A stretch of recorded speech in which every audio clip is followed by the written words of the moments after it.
हाजिर हूं my demon wife की एपिसोड 83 के साथ। लास्ट एपिसोड के एंड पे हमने देखा था भाई एनवी एमरे से कहती है तुम मेरी स्टूडेंट बन जाओ, मैं तुम्हें वो सारे स्किल सिखाऊंगी जो मुझे आते हैं, जिनकी मदद से तुम ना सिर्फ उन 12 बीस्ट को काबू कर सकती हो बल्कि ऐसे बीस्ट जो कि ड्रैगन की पावर के लेवल के बराबर हैं। और साथ ही वो एक बड़े से बीस्ट को बुलाती है जो कि ड्रैगन की तरह का होता है। उसका नाम गोल्डन डॉटर होता है। उस गोल्डन डॉटर को देखकर एमरे बहुत ज्यादा हैरान हो जाती है क्योंकि उसे टीचर ने पढ़ाया होता है गोल्डन डॉटर और उसी तरह के एक और एंशिएंट बीस्ट के बारे में। और साथ ही बैक फ्लैश सीन दिखाया जाता है। टीचर फियोना उनको बता रही होती है कि कल मैंने तुम्हें ड्रैगन्स और स्लाइम्स के बारे में बताया था, आज मैं तुम्हें 2 एंशिएंट बीस्ट के बारे में बताऊंगी। एक का नाम गोल्डन डॉटर है जबकि दूसरे बीस्ट का नाम जिंगजी है। टीचर फियोना बच्चों से कहती है ये दोनों बीस्ट भी बहुत ज्यादा लेजेंडरी बीस्ट हैं, ड्रैगन और स्लाइम्स की तरह। ये भी उसी वक्त से इस दुनिया पर मौजूद हैं जब से गॉड्स हैं। सबसे पहले वो गोल्डन डॉटर के बारे में बताती है। टीचर फियोना कहती है गोल्डन डॉटर इतना ज्यादा पावरफुल है कि ये किसी किस्म की इंजरीज को हील कर सकता है। ना सिर्फ ये चीजों को हील कर सकता है बल्कि ये किसी भी चीज को पत्थर बना सकता है। जबकि टीचर फियोना उनको जिंगजी के बारे में बताती है कि ये बहुत ही अजीब किस्म का क्रिएचर है। इसकी कोई एक शेप नहीं होती, ये बहुत सारी शेप्स में हो सकता है। इसके अलावा इसे डीमंस और इवल स्पिरिट्स के साथ रहना बहुत ज्यादा पसंद है, इसी वजह से इसे बहुत ज्यादा बुरा समझा जाता है। एमरे बाई एनवी से कहती है एक ऐसा क्रिएचर जो कि बहुत ही लेजेंडरी है तुम्हारी जैसी बुरी औरत के पास क्यों है। भाई एनवी एमरे से कहती है तुम्हारी नजर में लिलियन बुरी हो सकती है लेकिन मेरी नजर में वो बुरी नहीं है, वो मेरी मास्टर है और मुझे उसका हुक्म मानना है। और साथ ही भाई एनवी अपने गोल्डन डॉटर को इशारा करती है वो अपनी मैजिकल पावर्स को रिलीज करते हुए एमरे, हेलिना और एली तीनों को पत्थर बनाना शुरू कर देता है। पत्थर बनते हुए एमरे कहती है जियांग मुझे माफ कर देना, मैंने अपनी पूरी कोशिश की थी इसे रोकने की। भाई एनवी उन तीनों को पत्थर बनाने के बाद अपनी बॉडी के अंदर खींच लेती है। फिर भाई एनवी दूसरी तरफ देखती है और कहती है क्या लिब्रे की फाइट भी खत्म हो गई। उसी वक्त दूसरी फाइट का सीन दिखाते हैं। लिब्रे एक बड़ा सा मॉन्स्टर बन जाती है। जियांग अपनी बड़ी सी गन को रेडी कर लेता है और कहता है चाहे तुम कितनी भी बड़ी मॉन्स्टर क्यों न बन जाओ, लेकिन इस बार मेरा न्यूक्लियर मिसाइल पहले से बहुत ज्यादा पावरफुल होने वाला है। और साथ ही जियांग अपने न्यूक्लियर मिसाइल को लॉन्च कर देता है जो कि सीधा जाकर लिब्रे की बॉडी पर लगता है। न्यूक्लियर मिसाइल से होने वाले धमाके और रेडिएशन से बचने के लिए जियांग उसके इर्द गिर्द डबल डायसन लेयर क्रिएट करता है और साथ ही एक जोरदार धमाका होता है।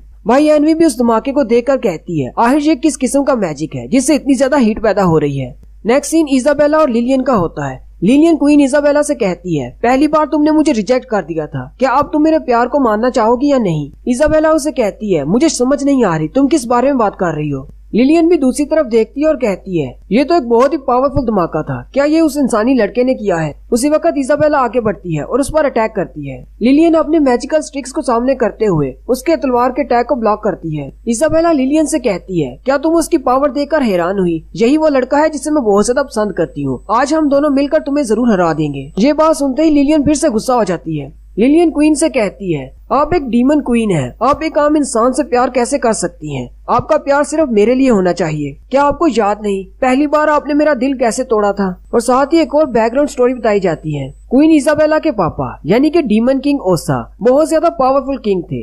बैटलफील्ड में उनका कोई भी मुकाबला नहीं कर सकता था, लेकिन उनका बैड लक ये था कि उनके घर में जो भी बच्चा पैदा होता वो मर जाता था। डीमन किंग को खुद भी ऐसा लगने लगा शायद उसकी ब्लड लाइन श्रापित है इसलिए उसके बच्चे जीवित नहीं रहते। डीमन किंग ने बहुत बार बच्चा पैदा करने की कोशिश की लेकिन हर बार उसका बच्चा पैदा होने के बाद मर जाता था। डीमन किंग को खुद भी इस बात का अंदाजा हो चुका था कि वो मरने वाला है, उसके पास ज्यादा टाइम नहीं बचा। उस वक्त लिलियन भी उनके साथ थी। लिलियन ने सारी बात को देखा लेकिन उनकी मदद करने के लिए कुछ भी नहीं कर सकती थी। फिर क्वीन इजाबेला की माँ प्रेग्नेंट हो गई और उनके पेट में क्वीन इजाबेला थी। डीमन किंग ने अपनी दासियों से कहा कि मेरी इस क्वीन का सबसे ज्यादा ख्याल रखा जाए और लिलियन से कहा कि तुम्हें इस प्रिंसेस के पैदा होने के बाद इसका बहुत ज्यादा ख्याल रखना है और हमेशा इसको प्रोटेक्ट करना है। किंग ओसा के रूम से जाने के बाद इजाबेला की माँ लिलियन से पूछती है तुम्हें क्या लगता है मेरे पेट में जो है वो लड़का है या लड़की है। लिलियन अपनी मैजिकल पावर्स को इस्तेमाल करके देखती है और कहती है ये एक लड़की है। इजाबेला की माँ उसे कहती है मैंने तुम्हें अपनी मैजिकल पावर्स इस्तेमाल करने का नहीं कहा था, मैंने तो बस ऐसे ही पूछा था। लिलियन उसे कहती है मुझे समझ नहीं आती मजाक क्या होता है, मुझे लगा शायद आप सीरियसली मुझसे पूछ रही हैं। इजाबेला की माँ उसे कहती है क्या तुम मेरे पेट को टच करना चाहोगी। लिलियन शर्माते हुए आगे बढ़ती है और उसके पेट पर हाथ रखकर कहती है ये बच्ची तो हिल रही है। इजाबेला की मॉम उसे कहती है मुझे लगता है शायद ये तुम्हें बहुत ज्यादा पसंद करती है इसलिए तुम्हारे हाथ लगाते ही जिसने रिएक्शन दिया। ये बात सुनते ही लिलियन खुश हो जाती है और कहती है क्या वाकई में ये मुझे पसंद करती है। फिर कुछ अरसे के बाद इजाबेला पैदा हो जाती है। इस बात से डीमन किंग ओसा बहुत ज्यादा खुश होते हैं क्योंकि इस बार उनकी बेटी मरी नहीं, जबकि इजाबेला की मॉम बहुत ज्यादा ब्लड बह जाने की वजह से इजाबेला को पैदा करने के फौरन बाद मर जाती है। मरने से पहले क्वीन की मॉम लिलियन को अपने पास बुलाती है और उसे कहती है, चाहे फ्यूचर में कुछ भी हो जाए, तुम्हें मेरी बेटी के साथ रहना है, हमारी प्रिंसेस का बहुत ज्यादा ख्याल रखना। लिलियन उसकी मॉम से कहती है, अपनी बेटी को एक नाम तो देती जाए।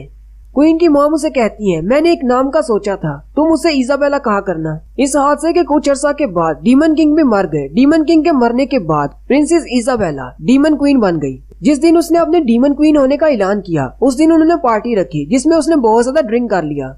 लिलियन आगे बढ़ती है और डीमन क्वीन से कहती है, मैं आपको आपके रूम तक छोड़ आती हूँ ताकि आप रेस्ट कर सके। लिलियन और 2 दासियां डीमन क्वीन को साथ लेकर उसके कमरे तक जाती हैं। लिलियन डीमन क्वीन के रूम के बाहर ही खड़ी उसे कहती है, अब मैं चलती हूँ, आप अपने कमरे में पहुँच गई हैं। इजाबेला लिलियन से कहती है, रुको, अभी मत जाओ, मुझे अपने बेडरूम को ठीक करने के लिए तुम्हारी जरूरत है, तुम मेरे साथ अंदर आ जाओ। लिलियन शर्माते हुए इजाबेला से कहती है, क्या आप चाहती है कि मैं आपके बेडरूम में दाखिल हूँ, लेकिन मैं इससे पहले कभी इस तरह नहीं आई। इजाबेला आगे बढ़ती है और लिलियन से कहती है, मैंने अपनी दासियों के अलावा कभी किसी को अपने रूम में नहीं आने दिया, लेकिन तुम्हें एक मेहमान और एक दोस्त के तौर पर बुला रही हूँ, तुम अंदर आ सकती हो। फिर वो उसका हाथ पकड़कर उसे अपने रूम में ले आती है। इजाबेला उसे कहती है, मैं जल्दी से कपड़े चेंज करके आती हूँ। लिलियन सामने दीवार पर लगी हुई क्वीन और किंग की फोटो देखती है। उसी वक्त क्वीन टॉवल पहनकर बाहर आ जाती है और उसे कहती है, लिलियन मेरे साथ बाथरूम में आओ, मैं चाहती हूँ कि नहाने में तुम मेरी मदद करो। फिर वो दोनों बाथरूम में चली जाती हैं। क्वीन जाकर बाथटब में बैठ जाती है। लिलियन उसकी बैग को साफ कर रही होती है।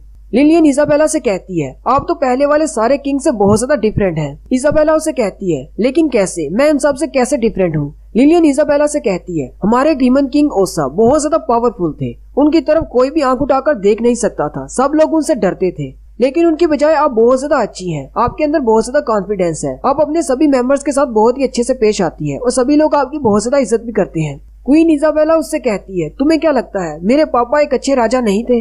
लिलियन घबरा जाती है और उसे कहती है, मुझे माफ कर दे, मैं ऐसी बात नहीं कहना चाहती थी, मैं तो बस आपकी तारीफ कर रही थी। इजाबेला हंसना शुरू कर देती है और कहती है, मैं तो सिर्फ तुम्हारे साथ मजाक कर रही हूँ। लिलियन शर्मिंदा हो जाती है और कहती है, मुझे सच्ची में एक जोक और सीरियस बात में फर्क नहीं पता चलता। क्वीन लिलियन से कहती है, तुम्हें मेरे सामने इस तरह बिहेव करने की जरूरत नहीं, डरा नहीं करो मुझसे, हम दोनों दोस्त हैं। क्योंकि मैं एक क्वीन हूँ, इसलिए ज्यादातर लोग मुझसे बहुत ज्यादा डरते हैं और मुझे एक अच्छे दोस्त की तलाश है, जैसे कि तुम मेरी अच्छी दोस्त बन सकती हो। लिलियन इजाबेला से पूछती है, क्या हमारी क्वीन के पास सिर्फ एक ही दोस्त है, यानी कि मैं। इजाबेला उसे कहती है, बूढ़ी जादूगरनी मेरे लिए बुजुर्गों की तरह है, वो मेरी दोस्त नहीं हो सकती। अगर मैं सही हूँ तो तुम ही मेरे पास सिर्फ एक दोस्त हो। ये बात सुनकर लिलियन बहुत ज्यादा खुश हो जाती है। नेक्स्ट सीन डीमन क्वीन के दरबार का होता है, जहाँ पर गेट कीपर को बुलाया जाता है। गेट कीपर क्वीन से कहता है, मैंने कुछ इंसानी कैप्टिव्स को मार डाला। डीमन क्वीन उसे कहती है, तुम्हें क्या लगता है कि मुझे इस बारे में नहीं पता। क्वीन उसे कहती है, मैंने क्वीन बनने के बाद ये ऑर्डर जारी किया था कि इंसानी कैदियों को अब मारा नहीं जाएगा, लेकिन तुम लोगों ने मेरे ऑर्डर्स को नहीं माना और फिर भी इंसानी कैदियों को मार रहे हो। डेड बॉडीज का पिलर रेमंड आगे बढ़ता है और क्वीन से कहता है, मेरी क्वीन, डीमन और इंसानों के दरमियान जो जंग है वो पिछले 10 सालों से चल रही है, हम इसको ऐसे ही नहीं छोड़ सकते। बूढ़ी जादूगरनी डीमन क्वीन से कहती है,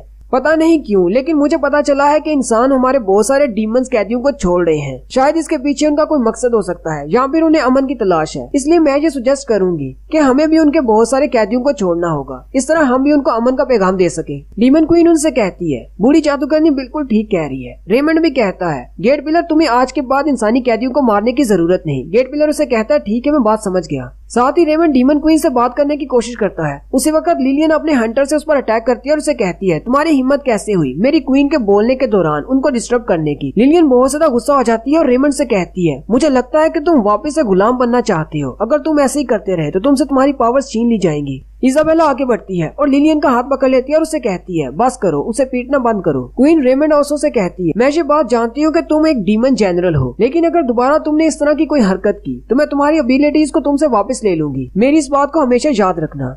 रेमंड उनसे कहता है, ठीक है, मुझे माफ कर दे, मुझे आपकी बात की समझ आ गई। और यहीं पर हमारी एपिसोड 83 का एंड होता है।